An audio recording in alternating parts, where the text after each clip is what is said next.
Hello, boxing fans around the world. Welcome to another episode of Talking Fight featuring Christian Giles from the Friday night panel. And our subject, as usual, at this time of day is the Olympics coming up in July, albeit without spectators, I believe. So, what have you found out for us, Christian, today?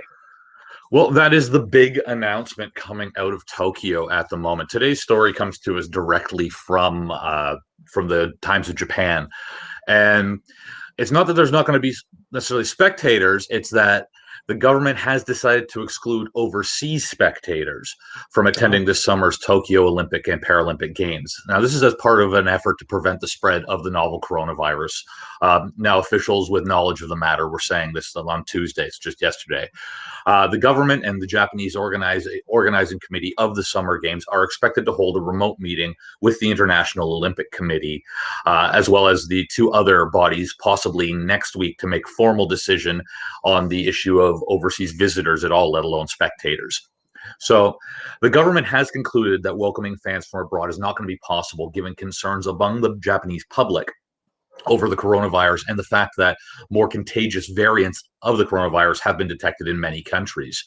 Now, this was according to officials who spoke only on the condition of anonymity at the time. Well, the Chief Cabinet Secretary, Katsunobu Kato, said on Wednesday, a decision on spectators is up to the IOC, the Tokyo Metropolitan Government, and the Games Organizing Committee. He said that the Olympic minister, Tameo Marukawa, in a meeting of representatives from each, stressed the need to carefully consider whether to let in foreign spectators, citing uncertainty about the coronavirus, including its variants. So Japan continues to halt the entry of new foreign nationals in principle, as it's taking more time than initially expected for the government to stem the number of infections, which did peak at more than 2,500 per day in Tokyo. That was back in early January. So with the decision, the government will also have to review its growth strategy, given that expectations for inbound visitors to revive the Japanese economy were relatively high. And this was before the games were delayed over a year due to the outbreak of the virus.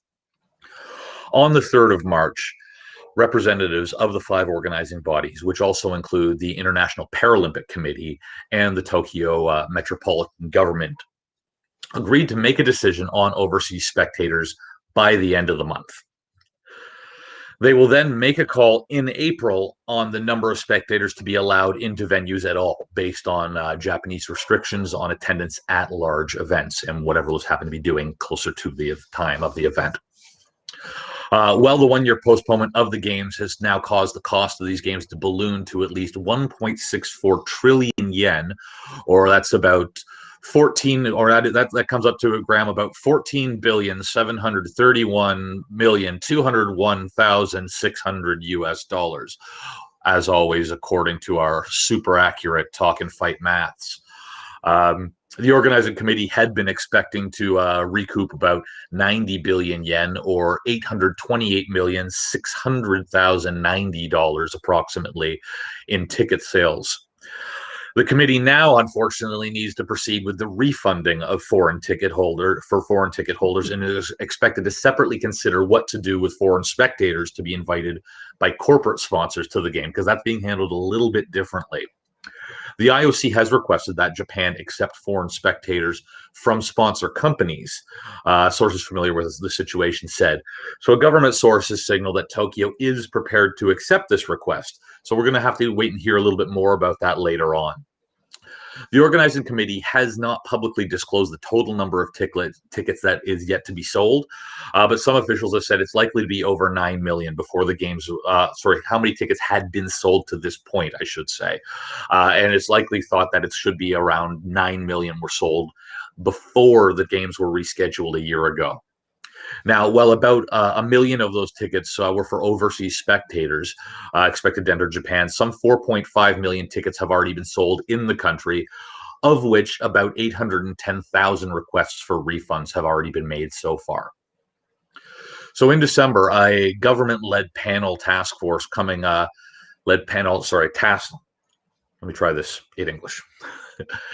In December, a government-led panel tasked with coming up with a COVID-19 measure for the Olympic Games said in an interim report that overseas spectators could use public transport and be exempt from a 14-day quarantine requirement if they came from countries with relatively few virus cases. However, the Japanese organizers, after having studied several options in parallel, such as holding the games behind closed doors and staging them with a limited number of spectators just from Japan. Uh, the quote we were quoted, got the quote here. We would really like people from around the world to come to a full stadium, but unless we're prepared to accept them and the medical situation in Japan is perfect, it will be a cause. It will cause a great deal of trouble also to the visitors from overseas. This is from Seiko Hashimoto, the president of the Japanese committee, organizing committee. And this is what he was telling reporters just last week. Hashimoto has sought to finalize whether to let visitors from abroad watch the games live in the stands at each venue before the domestic leg of the, sorry, I'm getting all muddled here and I'm tripping over names again, and I apologize for that. Hashimoto has sought to finalize whether to let visitors from abroad watch the games live in the stands at each venue before the domestic leg of the Olympic torch relay begins on the 25th of March. So this is a bit of a weird one for us, Graham. Obviously a big announcement, so nobody's getting to go overseas and watch this. So we're if you've booked your passport, your visas and everything for Tokyo, I think you're about to save yourself some money. Hopefully you got the trip insurance on this one, as we're not going to be able to watch these games if you're a foreign national, with the obvious exception here seems to be that if let's say a big Olympic sponsor is RBC here in Canada. So if RBC invited you to go to the games as part of their contingent as a corporate sponsor of the games, you would still be allowed to go and watch as a foreign national. So this is what I'm a little unclear about at this point in time, is who's going to be included in these these VIPs and foreign nationals that are with a corporate sponsor, and how are the rich and powerful of the world going to find a way to flout these rules? I'm kind of curious. I'm sure someone's doing the math on this one. A million people paying $100 is 100 million in revenue. But if 100 million people around the world are watching and they pay $1 to view it online, that's the same revenue equation. So, and I know they attract 1 billion eyeballs from their TV broadcasts alone, but I'm just wondering if in this new day and age, given streaming media is as powerful as it is, whether or not they could make some of their money back by charging a ticket, if you will, a membership fee, if you will, to view it online. If you're I think the issue that you run into at this point in time is the revenues and the agreements that are already in place for advertisers who are already. Again, we've covered this a few times. The American Olympic Committee, the U.S. Olympic Committee, brings in, like, I think it was something like they were averaging $685 million annually in revenues. That was just from domestic television broadcast rights. So to say to all these TV networks and to all these agreements that are already in place, ads have already been developed. I'm sure these people are already filming all the ads that you're going to be seeing at these Tokyo Olympics. They were filmed a year ago, or they've been refilmed over the last 6 months.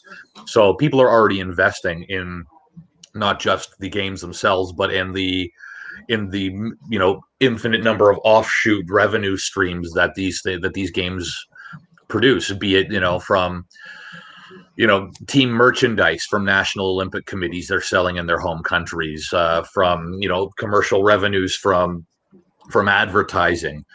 There's any number of different things that are going on there. It would have been obviously travel deals coming in and out of Japan, hotel deals, things to incentivize the Japanese economy that we would have seen as well in a number of different ways that just aren't happening now. So even if, though you're obviously right, if you could do a fairly inexpensive streaming service, to get whatever on demand, you can watch whatever particular event you want to watch live for a relatively low rate, I think it would sell, were it not for those existing agreements, because they would just, they would lose everything. They would just have lawsuit after lawsuit and injunction after injunction that would stop them from doing it until all of the current agreements were done, were said and done with. Yeah, it's a tough call. Well, at the end of the day, it just comes down to money, like everything else. Yeah, yeah, Before I this agree. announcement came out today, we were going to talk a little bit about what's going on in South Asia and their boxing community. And I thought something that we just didn't have time for today. So we're going to talk, we're going to put a pin in that and talk about it a little bit tomorrow. But and well, assuming that the games don't fall on their face between now and tomorrow, of course that is, because we always try to stay current. We do like to stay current as well as bringing human interest stories from the world of amateur boxing. But yeah, this is nobody's going to be surprised by this one, but it all comes down to like what's going on in Asia. We were going to talk about what we talked about a little bit yesterday. It's happening in Africa. It all comes down to dollars and cents. As much as amateur sport is not supposed to be about the money, and as we sure know the athletes aren't making it, that doesn't mean that nobody's getting rich here. As other Olympic organizers and events have proven, you can lose tons of money and they will still carry on these Olympics like this. So I'm sure the Japanese have factored into their business plan zero revenue. And that is going to be the case with respect to spectators, I'm sure. Well, I mean, you heard what the 1.64 trillion yen is what the cost has now gone to once we factor in rescheduling, when we take into account the diversification of venues that they've now had to do because they can't have everyone piled in and keep reusing the same venue for everything. So they've had to add more venues to the games just to keep everyone socially distant. Again, not to mention the agreements that were already in place for things like advertisers, for, somebody's out there making all those Olympic condoms that we talked about before. These are things that are already bought and paid for and now are having to be warehoused and shelved. And so they're hemorrhaging money. I think prior to this one, I think the biggest, as far as losing money goes, I think the biggest was actually here in Canada, was Montreal in '76. Was as far as a gaffe goes when it comes to losing money on a games, because normally when you bring the world into your city, they spend money when they get there. They like to eat in the restaurants. They like to go to the bars. They spend money on tickets. They spend money on concessions. They spend money on souvenirs. It's a huge boost to the economy. What was it, 90 billion in yen? They were hoping to Japanese yen was the estimated ticket sales were going to be before this announcement. And again, that's just the ticket sales. That's not souvenirs. That's not concession sales. That's not just the general shot in the arm for the Japanese economy that they were really hoping for on this one. True enough.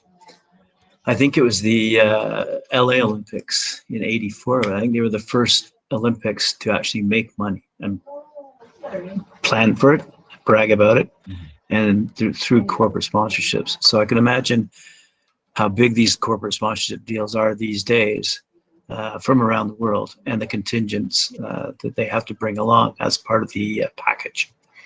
Well, I think 76 in Montreal was a big lesson for LA. They were watching that because by that point they would have already been selected for it's 8 years in advance. They would have already been selected as a host city at that point, and they would have watched Montreal get their pants pulled down basically, and said, how do we not let this happen to us? And then they basically wrote they created the model for what a lot of cities have been doing. Most cities have done since that point in time. And since then, almost every city that's hosted the Olympics, to my knowledge, has made money or broken even. It's not usually a losing prospect.